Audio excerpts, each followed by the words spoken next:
get unemployment. You can get unemployment. I was like, all right. So I went and got unemployment.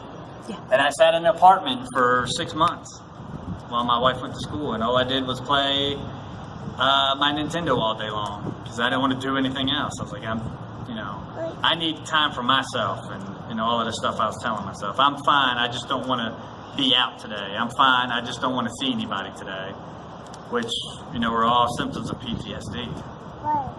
I didn't know how to deal with anything else, so I just internalized everything and isolated.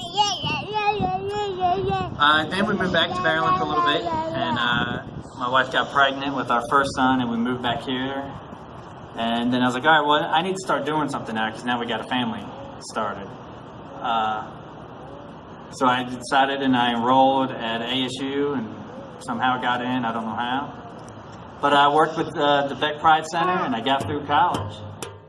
But it was about halfway through my junior year that I really started having problems. I was walking on these pathways right here, and I was checking the tops of buildings, looking in windows. I was bounding from building to building, going as fast as I could from one to the next.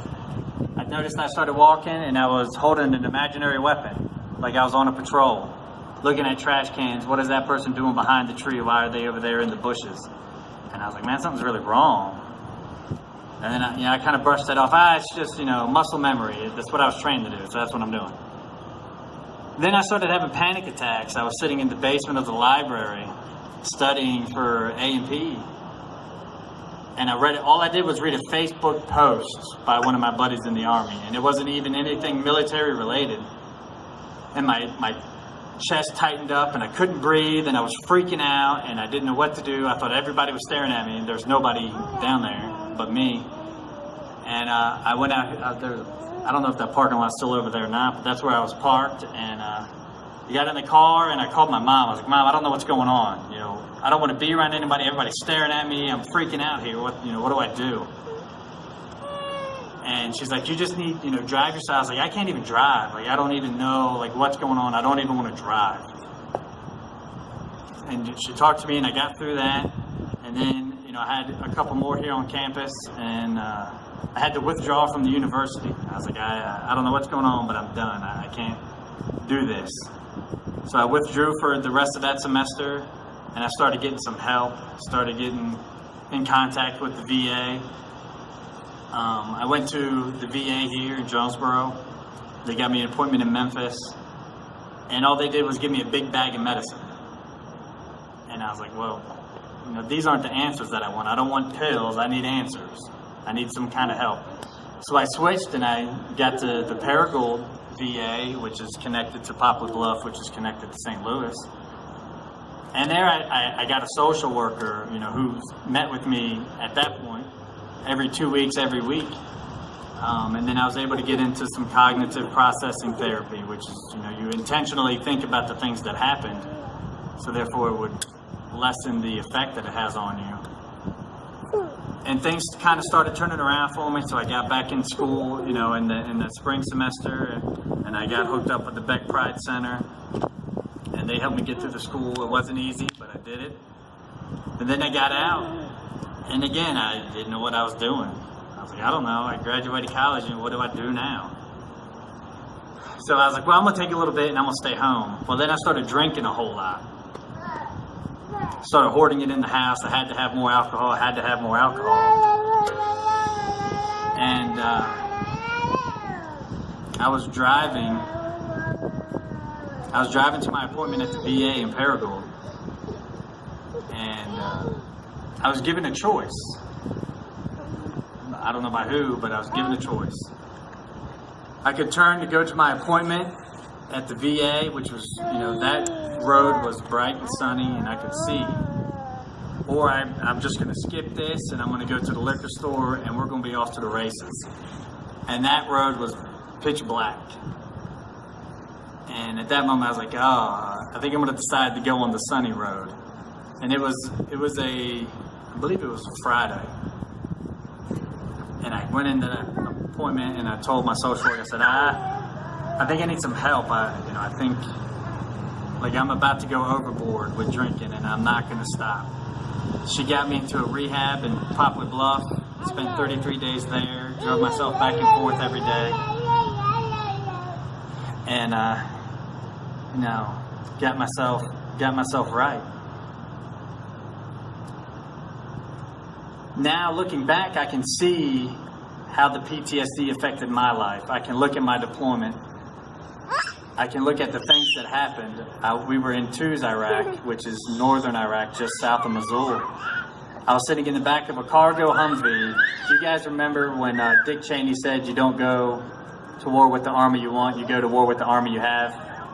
I was that army. I was the guy in the back of the truck with no armor, just a bunch of sandbags. And I was like, well, I appreciate that, man. Thanks. So I was sitting in the back of a Humvee, a cargo Humvee, on a milk crate, and I was on the M249 SAW squad automatic weapon, and I was pulling security on houses in front of me that they were clearing. I was making sure nobody was going to run out the back, and I had my squad behind me that was on a wall, and there's a big open area with probably 100, 150 people in it. Somebody started taking pop shots directed at me, and I looked back, and my squad's running to get behind the wall. And I looked around, I was like, well, I don't have anywhere to go. So I just sat there in the truck, hoping not to get shot. And somehow I didn't. I don't know how. And now I realize, in January or February, those feelings, I feel that, I can feel it. And then October 31st, 2004, we were in Samara, right after we took Samara back from the insurgents. I was on leave, and I was flying back, and we were in Germany, and it was on CNN, Apaches flying around, and Black Hawks, and all this stuff, and I was like, hell, we're there. That's us. That's my guys. Why did I go on leave? I should have been there. So we get back, and we spent a few days in Kirkuk, where we were based out of, to get our gear back together, and then off to Samara we went. We were staying at a school at that time. We had taken it over, and that was our base. And our first patrol out of that school, we walked out the door, turned left, and it probably was 50 meters. There was a concrete median in the road, and at the end of that concrete median was a IED. And I'm like, man, we haven't even made it down literally down the street yet. So we call EOD, and they blow it up. So on Halloween, we're doing a mounted patrol. We're driving through the city. It's 3 trucks. I was in the lead truck on the 50 cal. We're coming up to a turn right past that same spot, and they like to use the same spots if they don't get to blow it up. So I'm saying a little prayer to myself and talking to myself, asking, please don't anything blow up. My truck goes around the corner, fine. Another truck goes around the corner. The last truck hits a tank mine, blows the tire off, and at that time, we were supposed to drive up and stop, and make sure we get everything, make sure everybody's there, make sure everybody's all right. So I turn around and I look, and all I see is a cloud of dust. And I see one headlight pointing straight through the dust, and another headlight's hanging down, pointing at the ground. And I was like, oh shit, I don't see anybody moving. They're all dead.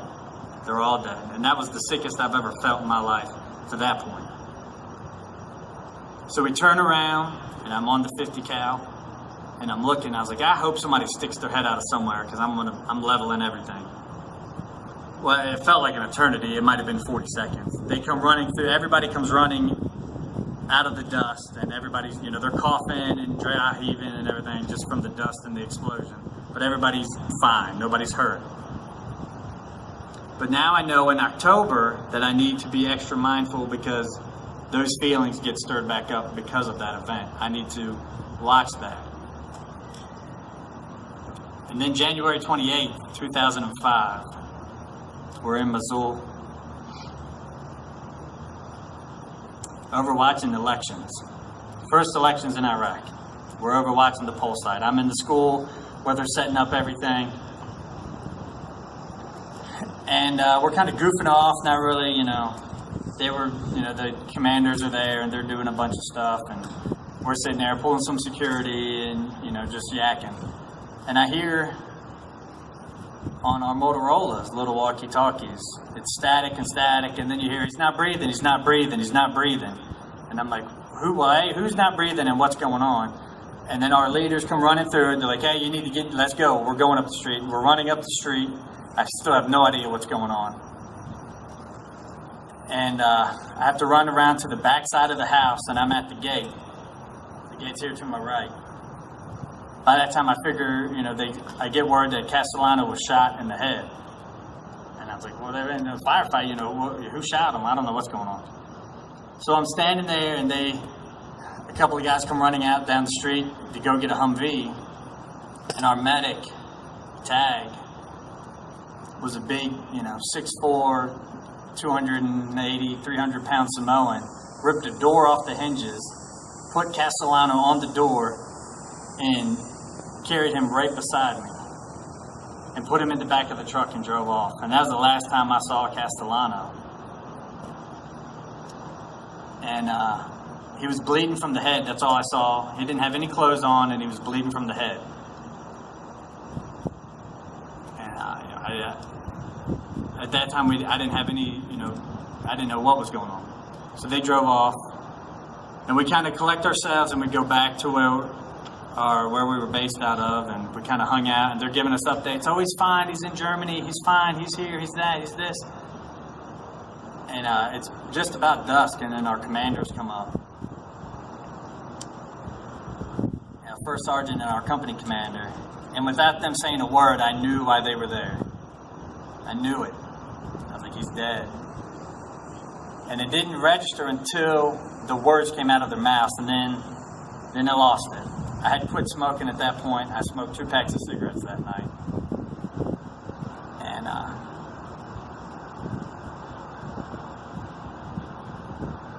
it was 3 days before his 21st birthday, 2 weeks before we went home. And I never understood why.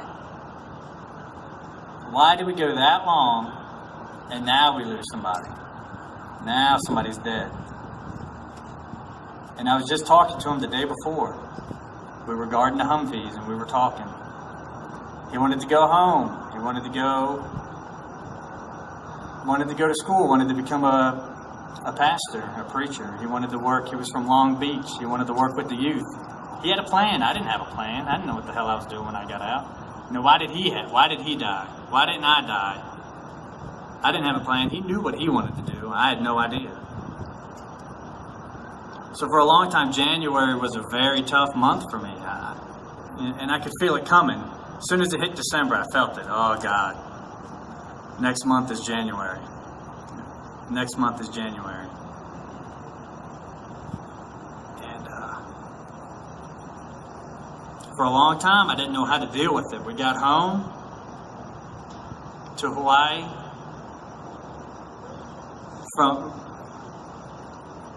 We went from Iraq to Hawaii in about 5 to 6 days, maybe a whole week. And we got to Hawaii, and they're like, all right, guys, 72 hours. We'll see you, in 72 hours. I look back on that now, and I'm like, wow, how in the world did they let us do that? But anyway, we were leaving a bar, and I don't know if we left because I was losing it or if I'd lost it on the way, I don't know. But I was standing at a stoplight. A guy was on a motorcycle with a helmet on, and I was smacking this dude,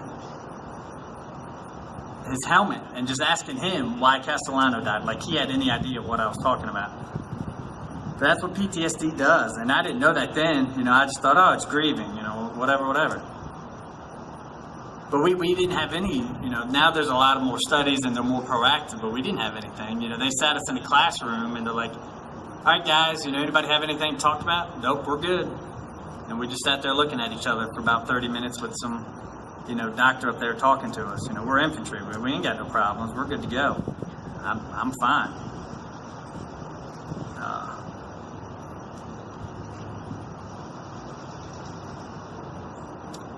But it's been a long road, and I look back at it now, and everything that I've done since the day I got out of the Army has led me to what I'm doing now, helping Alan, helping these other guys in the group that come to our warrior groups every Thursday night.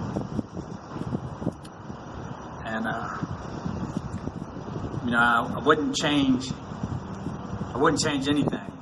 And I don't think anybody that has laid their life down would want me to change anything as well.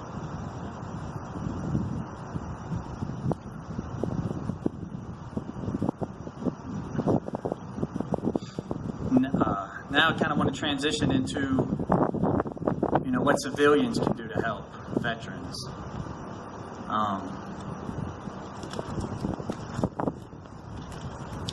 And you may not think there's a lot you can do, but there is a lot you can do for combat veterans.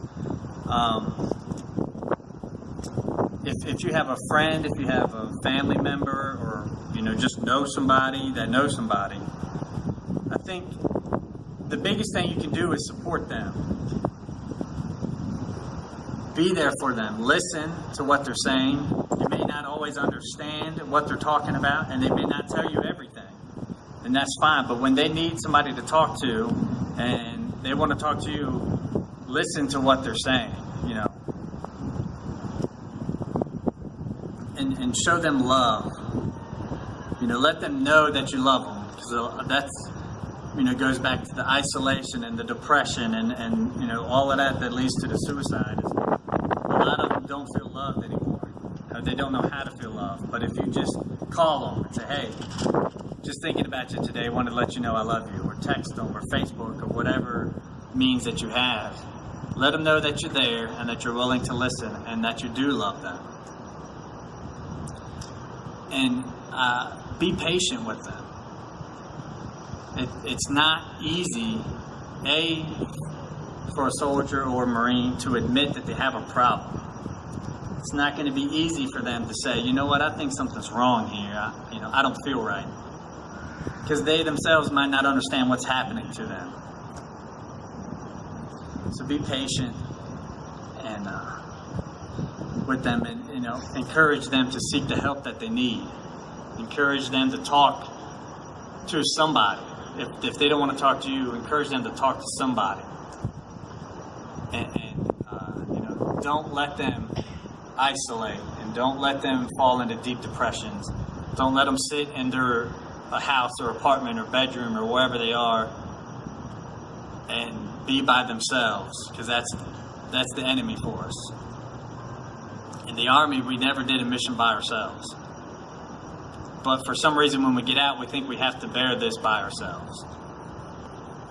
And because we think nobody understands. Nobody's going to understand if I tell them this. Nobody's going to understand when I tell them that. And civilians might not understand, and that's fine. But as long as you're talking about it, it makes you feel better. It at least gets it out where you're not letting it eat you alive. And then also continue to learn about PTSD and combat veterans. There's articles all the time. Studies are being done every year. They're discovering new stuff all the time. So the more you read and the more you become informed, the more sympathetic you can become. You may not understand all the feelings and the emotions and the memories and all of that, but you can, certainly help them deal with it by having a better understanding.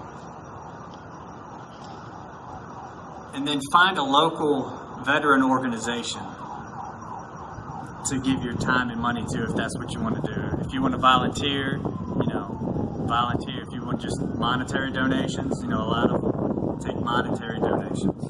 Right here in Arkansas, in Jonesboro, Gary and I are also part of an organization called the Northeast Arkansas Veterans Action Clergy.